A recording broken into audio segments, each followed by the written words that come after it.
Israel ಮತ್ತು Hamas ನಡುವಿನ ಯುದ್ಧ ದಿನದಿಂದ ದಿನಕ್ಕೆ ಹೆಚ್ಚುತ್ತಲೇ ಇದೆ. ಇದರ ನಡುವೆ ಇದೀಗ ಇಸ್ರೇಲ್ಗೆ ಮತ್ತೊಂದು ತಲೆನೋವಾಗಿದೆ. ಯಾಕಂದರೆ ಇದೀಗ ಇಸ್ರೇಲ್ ಮೇಲೆ ಲೆಬನಾನ್ ದಾಳಿಯನ್ನು ಮಾಡಿದೆ. ಹೌದು ಸ್ನೇಹಿತರೆ, ಇದೀಗ ಲೆಬನಾನ್ನ ಹಿಜ್ಬುಲ್ಲಾ ಸಂಘಟನೆ, ಉಗ್ರರ ಸಂಘಟನೆ ಏನಿದೆ ಅದು ಇದೀಗ ಇಸ್ರೇಲ್ ಮೇಲೆ ತಲೆನೋವನ್ನು ಮಾಡಿದ್ದು, ಇಸ್ರೇಲ್ ಮೇಲೆ ದಾಳಿಯನ್ನು ಮಾಡಿದ್ದು ಇಸ್ರೇಲ್ಗೆ ಒಂದು ರೀತಿ ತಲೆನೋವಾಗಿದೆ. ಇದ್ದಕ್ಕಿದ್ದಂತೆ ಲೆಬನಾನ್ ಇಸ್ರೇಲ್ ಮೇಲೆ ದಾಳಿ ಮಾಡಿದ್ಯಾಕೆ? ಇದರ ನಡುವೆ ಭಾರತ ಮತ್ತು ಇಸ್ರೇಲ್ ನಡುವೆ ನಡೆದಂತಹ ರಹಸ್ಯ ಮಾತುಕತೆ ಏನು? ಆ ಕುರಿತ ಒಂದು ವಿಶೇಷ ವರದಿ ನಿಮ್ಮ ಮುಂದೆ. ಹೌದು, ಇಸ್ರೇಲ್ ಮೇಲೆ ಇದ್ದಕ್ಕಿದ್ದಂತೆ ಲೆಬನಾನ್ನ ಹಿಜ್ಬುಲ್ಲಾ ಉಗ್ರ ಸಂಘಟನೆ ಏನಿದೆ 100 ರಾಕೆಟ್ಗಳನ್ನು ದಾಳಿ ಮಾಡಿದ್ದು ಇಸ್ರೇಲ್ಗೆ ಬಹುದೊಡ್ಡ ತಲೆನೋವಾಗಿ ಸಂಭವಿಸಿದೆ. ಇದಕ್ಕೆ ಪ್ರತಿಯಾಗಿ ಇಸ್ರೇಲ್ ಕೂಡ ದಾಳಿಯನ್ನು ಶುರು ಮಾಡಿದ್ದು ಏನೆಲ್ಲ ಆಗ್ತಿದೆ ಅಂತ ನೋಡೋದಾದ್ರೆ ಸ್ನೇಹಿತರೆ, ಇದೀಗ ಲೆಬನಾನ್ ಏನು 100 ರಾಕೆಟ್ಗಳನ್ನು ಟಾರ್ಗೆಟ್ ಮಾಡಿ ಇಸ್ರೇಲ್ ಮೇಲೆ ದಾಳಿಯನ್ನು ಮಾಡ್ತೋ ಅದಕ್ಕೆ ತಕ್ಕ ಉತ್ತರವನ್ನು ಇಸ್ರೇಲ್ ಕೊಟ್ಟಿದೆ. ಅವರ ರಾಕೆಟ್ ಉಡಾವಣಾ ಏನು ಸ್ಥಳಗಳಿವೆ ಅವುಗಳನ್ನು ನಾಶಪಡಿಸುವಂಥ ಕೆಲಸವನ್ನು ಇಸ್ರೇಲ್ ಮಾಡಿದೆ. ಸ್ನೇಹಿತರೆ, ಇಸ್ರೇಲ್ ಮತ್ತು ಹಮಾಸ್ ನಡುವಿನ ಯುದ್ಧ ಬಹುತೇಕ ಮುಗಿಯುವ ಹಂತಕ್ಕೆ ಬಂದಿದೆ ಎಂದೇ ಇಡೀ ವಿಶ್ವ ಭಾವಿಸಲಾಗಿತ್ತು. ಅದರಲ್ಲಿಯೂ ವಾರಗಳ ಲೆಕ್ಕವನ್ನು ಇಸ್ರೇಲ್ ಕೇಳಿತು. ಇನ್ನೇನು ಯುದ್ಧ ಮುಗಿಯಿತು ಎನ್ನುವಾಗಲೇ ಇದೀಗ ಮತ್ತೊಂದು ಬೆಳವಣಿಗೆಯಾಗಿದ್ದು ಇಸ್ರೇಲ್ಗೆ ಮತ್ತೊಂದು ಸಂಕಷ್ಟ ಎದುರಾಗಿದೆ. ಇಡೀ ವಿಶ್ವ ಇಸ್ರೇಲ್ ಯುದ್ಧ ನಿಲ್ಲಿಸಿ ಎನ್ನುವಂತಹ ಮಾತನ್ನು ಹೇಳುತ್ತಿತ್ತು. ಇಸ್ರೇಲ್ ಕೂಡ ಇದಕ್ಕೆ ಏನೆಲ್ಲ ತಯಾರಿಗಳನ್ನು ಮಾಡ್ಕೋಬೇಕೋ ಅದೆಲ್ಲವನ್ನು ಮಾಡುತ್ತಿತ್ತು. ಈಗಿರುವಾಗಲೇ ಲೆಬನಾನ್ ಇಸ್ರೇಲ್ ಮೇಲೆ ಇದ್ದಕ್ಕಿದ್ದಂತೆ ರಾಕೆಟ್ ದಾಳಿಯನ್ನು ನಡೆಸಿದೆ. ಇದಕ್ಕೆ ಪ್ರತ್ಯುತ್ತರವಾಗಿ ಇಸ್ರೇಲ್ನ IDF ಪಡೆ ಏನಿದೆ ಅದು ಕೂಡ ದಾಳಿಯನ್ನು ನಡೆಸಿದ್ದು ಮುಟ್ಟಿಕೊಳ್ಳುವಂತಹ ಏಟನ್ನು ಕೊಟ್ಟಿದೆ. ಇನ್ನು ಸ್ನೇಹಿತರೆ, ನಿಮಗೆ ಗೊತ್ತಿರುವಂತೆ ಇಸ್ರೇಲ್ ಸುಮ್ಮನಿದ್ದಂತಹ ಇಸ್ರೇಲನ್ನು ಮುಟ್ಟುವಂಥ ಕೆಲಸವನ್ನು ಇದೀಗ ಹಿಜ್ಬುಲ್ಲಾ ಸಂಘಟನೆ ಮಾಡಿದೆ. ಹಾಗಂತ ಇಸ್ರೇಲ್ ಖಂಡಿತವಾಗಿಯೂ ಸುಮ್ಮನಿರುತ್ತಾ ಅಂದರೆ ಖಂಡಿತವಾಗಿಯೂ ಇರೋದಿಲ್ಲ. ಯಾಕಂದರೆ ಇದಕ್ಕೆ ಬೆಸ್ಟ್ ಎಕ್ಸಾಂಪಲ್ ಅಂದರೆ ಹಮಾಸ್ ಉಗ್ರರು. ಹೌದು ಸ್ನೇಹಿತರೆ, ಅಕ್ಟೋಬರ್ 7ರಂದು ಸುಮ್ಮನಿದ್ದ ಇಸ್ರೇಲ್ ಮೇಲೆ ದಾಳಿಯನ್ನು ಮಾಡುವಂಥ ಕೆಲಸವನ್ನು ಮಾಡಿದ್ದು ಈ ಹಮಾಸ್ ಉಗ್ರರು. ಅದಾದ ಮೇಲೆ ಅವರಿಗೆ ಯಾವ ಪರಿಯಾಗಿ ಈ IDF ಏನಿದೆ ಅಂದರೆ ಇಸ್ರೇಲ್ನ ಸೇನೆ ಏನಿದೆ ಅದು ಯಾವ ಮಟ್ಟಿಗೆ ಬುದ್ಧಿಯನ್ನು ಕಲಿಸಿತ್ತು ಅಂತ ನಿಮ್ಮೆಲ್ಲರಿಗೂ ಗೊತ್ತಿರುವಂಥ ವಿಚಾರವೇ. ಸ್ನೇಹಿತರೆ, ನಿಮಗೆ ಗೊತ್ತಿರಲಿ, 50ಕ್ಕೂ ಹೆಚ್ಚು ಏನು ಈ ಪ್ಯಾಲೆಸ್ಟೈನ್ನಲ್ಲಿ ಇದ್ದಂತಹ ಅಂದರೆ ಗಾಜಪಟ್ಟಿಯಲ್ಲಿ ಇದ್ದಂತಹ ಉಗ್ರರು ಅಂದರೆ ಹಮಾಸ್ ಉಗ್ರರು ಏನಿದ್ದಾರೆ ಅವರನ್ನು ಹತ್ಯೆ ಮಾಡುವಂಥ ಕೆಲಸವನ್ನು ಈಗಾಗಲೇ IDF ಮಾಡಿದೆ. ಅದಷ್ಟೇ ಅಲ್ಲದೆ ಅವರ ಸುರಂಗ ಮಾರ್ಗಗಳನ್ನು ಮುಚ್ಚುವಂಥ ಕೆಲಸವನ್ನು ಮಾಡಿದೆ.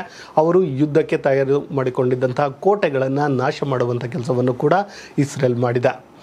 ಇಷ್ಟೆಲ್ಲವನ್ನು ಮಾಡಿದರೂ ಕೂಡ, ಇದೆಲ್ಲದರ ಅರಿವು ಇದ್ದರೂ ಕೂಡ ಲೆಬನಾನ್ ಇದೀಗ ಇಸ್ರೇಲ್ ಮೇಲೆ ದಾಳಿ ಮಾಡಿರೋದು ಹಲವು ಅಚ್ಚರಿಗಳಿಗೆ ಕಾರಣವಾಗ್ತಾ ಇದೆ. ಇನ್ನು ಸ್ನೇಹಿತರೆ, ನಿಮಗೆ ಗೊತ್ತಿರಲಿ, ಇಸ್ರೇಲ್ ಕೇವಲ ಹಮಾಸ್ ಉಗ್ರರೇನಿದ್ದಾರೆ ಅವರನ್ನು ಮಾತ್ರ ಮಟ್ಟ ಹಾಕುವಂತಹ ಕೆಲಸವನ್ನು ಮಾಡಲಿಲ್ಲ. ಅವರಿಗೆ ಸಪೋರ್ಟಿವ್ ಆಗಿ ನಿಂತಹ ಏನು ಕೆಂಪು ಸಮುದ್ರದ ಕೆಂಪು ಉಗ್ರರು ಅಂದರೆ ಹೌತಿ ಉಗ್ರರು, ಯೆಮೆನ್ ಬೆಂಬಲಿತ ಉಗ್ರರು ಏನಿದ್ದಾರೆ ಅವರನ್ನು ಕೂಡ ಮಟ್ಟ ಹಾಕುವಂತಹ ಕೆಲಸವನ್ನು ಇಸ್ರೇಲ್ನ IDF ಪಡೆ ಮಾಡಿತ್ತು. ಇದಷ್ಟೇ ಅಲ್ಲದೆ ಇವರಿಗೆ ಬೆಂಬಲವಾಗಿ ನಿಂತಿದ್ದು ವಿಶ್ವದ ದೊಡ್ಡಣ್ಣ ಅಮೆರಿಕ ಮತ್ತು ಇಂಗ್ಲೆಂಡ್ ಕೂಡ ಇವರಿಗೆ ಬೆಂಬಲವಾಗಿ ನಿಂತಿದ್ದರು. ಕೆಂಪು ಸಮುದ್ರದಲ್ಲಿ ಏನೆಲ್ಲ ಆರ್ಭಟಗಳನ್ನು ಈ ಉಗ್ರರು ಮಾಡಿದ್ರು ಅದು ಅವರಿಗೆಲ್ಲರಿಗೂ ತಕ್ಕ ಪಾಠವನ್ನು ಕಲಿಸಿದ್ದು ಗೊತ್ತೇ ಇದೆ.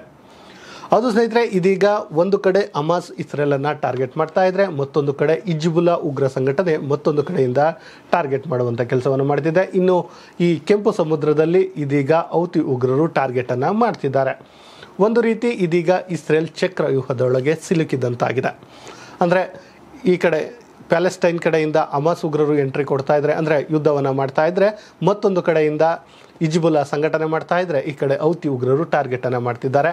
ಆದರೆ ಈ 3 ಉಗ್ರರನ್ನು ನಾಶಪಡಿಸುವಂತಹ ಕೆಲಸವನ್ನು ಇಸ್ರೇಲ್ ಮಾಡುತ್ತೆ. ಯಾಕಂದರೆ ಅದರ ಬಳಿ ಇರುವಂತಹ ಸೇನೆ ಆ ರೀತಿಯಾಗಿದೆ. ಸ್ನೇಹಿತರೆ, ನಿಮ್ಮೆಲ್ಲರಿಗೂ ಗೊತ್ತಿರುವಂತೆ IDF ಎಷ್ಟು ಪವರ್ಫುಲ್ ಅನ್ನುವಂಥದ್ದು ನಿಮಗೆ ಗೊತ್ತಿರುತ್ತೆ. ಅತ್ಯಂತ ಬಲಿಷ್ಠ ಸೇನೆಗಳಲ್ಲಿ ಒಂದಾಗಿರುವಂತಹ IDF ಇಂದಿಗೂ ಕೂಡ ವಿಶ್ವದ ಶ್ರೇಷ್ಠ ಸೇನೆಯಲ್ಲಿ ಒಂದಾಗಿದೆ. ಇದಕ್ಕೆ ಕಾರಣ ಏನಪ್ಪ ಅಂದರೆ ಆರಂಭದಲ್ಲಿ ಅಂದರೆ ಪ್ರತಿಯೊಬ್ಬರಿಗೂ ಒಂದು ರೀತಿ ಸೈನ್ಯ ತರಬೇತಿಯನ್ನು ಕೊಡುವಂಥ ಕೆಲಸವನ್ನು ಇಸ್ರೇಲ್ ಮಾಡುತ್ತೆ. ಅದಷ್ಟೇ ಅಲ್ಲ, ಅದನ್ನು ಮಿಗಿಲಾದ ಒಂದು ಕಾರಣವಿದೆ, ಅದುವೇ ಅವರಲ್ಲಿರುವಂತಹ ದೇಶ ಪ್ರೇಮ. ಹೌದು ಸ್ನೇಹಿತರೆ, ಇಸ್ರೇಲ್ ಏನಿದೆ ಇದು ಪುಟ್ಟ ರಾಷ್ಟ್ರವಾಗಿದ್ದರೂ ಕೂಡ ಅವರಲ್ಲಿರುವಂತಹ ದೇಶ ಪ್ರೇಮ ಯಾರೂ ಕೂಡ ಮೀರಿಸೋಕ್ಕಾಗೋದಿಲ್ಲ. ಅದೇ ಕಾರಣಕ್ಕೆ ಅಲ್ಲಿನ ಸೇನೆ ಏನಿದೆ ಅಷ್ಟು ಬಲಿಷ್ಠವಾಗಿರುವಂತಹದ್ದು. ಸೊ ಈ 3 ಉಗ್ರರನ್ನು ಆ ಬಲಿಷ್ಠ ಸೇನೆ ಎಡೆಮುರಿ ಕಟ್ಟಲು ಏನೆಲ್ಲ ಬೇಕೋ ಅದೆಲ್ಲವನ್ನು ಮಾಡುತ್ತೆ. ಯಾಕಂದರೆ ಅವರು ಅನುಸರಿಸುವಂತಹ ತಂತ್ರಗಳು ಆ ರೀತಿಯಾಗಿರ್ತವೆ. ಅದಕ್ಕೆ ಬೆಸ್ಟ್ ಎಕ್ಸಾಂಪಲ್ ಈ ಹಮಾಸ್ ಉಗ್ರರ ಮೇಲೆ ಇದು ನಡೆಸಿದಂತಹ ದಾಳಿಗಳಿರಬಹುದು. ಒಂದೊಂದೇ ಹಂತವಾಗಿ ಮಾಡಿದಂತಹ ದಾಳಿಗಳು ನಿಮಗೆ ಗೊತ್ತಿದೆ. ಮೊದಲಿಗೆ ಸಣ್ಣ ಪುಟ್ಟ ದಾಳಿಗಳನ್ನ ಮಾಡಿದರು, ಆದರೆ ಈ ಹಮಾಸ್ ಉಗ್ರರಿದ್ದಾರೆ ಎಚ್ಚೆತ್ತುಕೊಳ್ಳುವಂಥ ಕೆಲಸವನ್ನು ಮಾಡಲಿಲ್ಲ. ಆಮೇಲೆ ಅವರು ಕೋಟೆಗಳನ್ನು ಕಟ್ಟಿಕೊಂಡಿದ್ರು, ಅವುಗಳನ್ನು ಒಡೆಯುವಂಥ ಕೆಲಸವನ್ನು ಮಾಡಿದರು. ಅದಾದ ಮೇಲೆ ಅವರ ಸುರಂಗಗಳಿವೆ, ಅವುಗಳನ್ನು ನಾಶ ಮಾಡುವಂಥ ಕೆಲಸವನ್ನು ಮಾಡಿದರು. ಆನಂತರ ಈ ಉಗ್ರ ಸಂಘಟನೆಯ ಪ್ರಮುಖರನ್ನು ಏಕಿ ಒಡೆಯುವಂತಹ ಕೆಲಸವನ್ನು ಕೂಡ ಮಾಡಿದರು. ಅದೇ ಕಾರಣಕ್ಕೆ ಇದೀಗ ಈ IDF ಅತ್ಯಂತ ಬಲಿಷ್ಠ ಸೇನೆಯಾಗಿರುವಂಥದ್ದು.